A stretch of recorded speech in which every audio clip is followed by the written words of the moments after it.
One of the most annoying things when fishing is wind knots or air knots caused when you're using braided line. Today we're going to talk about the cause of them and how to avoid them. The number one way to avoid wind knots is probably close your bail by hand. This is all subjective, but if you close your bail by hand, you have more control over the line. You want to tug the line after you close the bail to make sure it goes inside the bail roller. The next thing is when you tug it, it also tightens it around the spool. Anytime there's a loose piece of line on the spool, it's a good cause for a wind knot to be on your next cast. The second thing that causes wind knots that I find as a charter boat captain is the knot that they tie to the braided line to the leader. I have an example here of a knot. Now what happens is when you're casting, you bring your leader all the way down into your rod, and now the knot is that below 2 or 3 of the eyes. When you load the rod back and you cast forward, now the momentum goes forward and that leader starts going right through the guides. If you don't tie the proper knot, a slim knot, or leave a tab on your knot like this, what happens is that tab or the thick knot will tick one of the guides, and what happens, it stops the leader and the braided line follows it up into a big crumble air knot. So make sure when you tie a knot, it's a proper knot, like a very slim knot. You also trim the tab all the way down. Another thing that causes wind knots is not having the proper equipment. Spools, the old spools that they used to make on fishing reels were not made for braided line.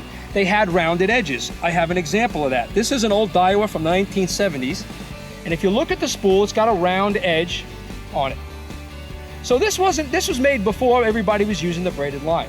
Today, they changed that and they make the edges and they bevel up. They kind of have a slant up and they're very sharp. If you look at it, there's a difference. This was made to use on braided line, if you can see the spool. So that makes a big difference on what type of spool you have.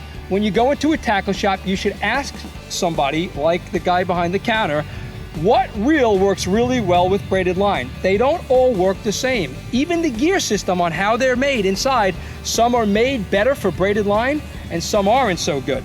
Another thing is also the rod you're using. If you're using a moderate or a slow action rod and you were jigging all day, if you can watch the action of this rod, it's really soft.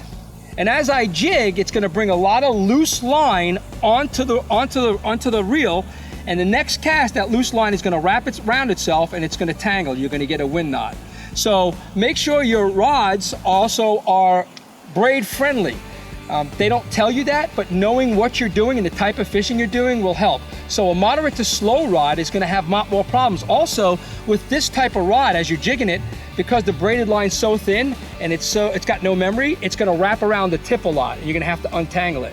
So that's another thing that's going to help you. Even the reel you buy and how it operates. Now this happened to have a lot of wind knots about a week ago when I was using it, but I figured out why.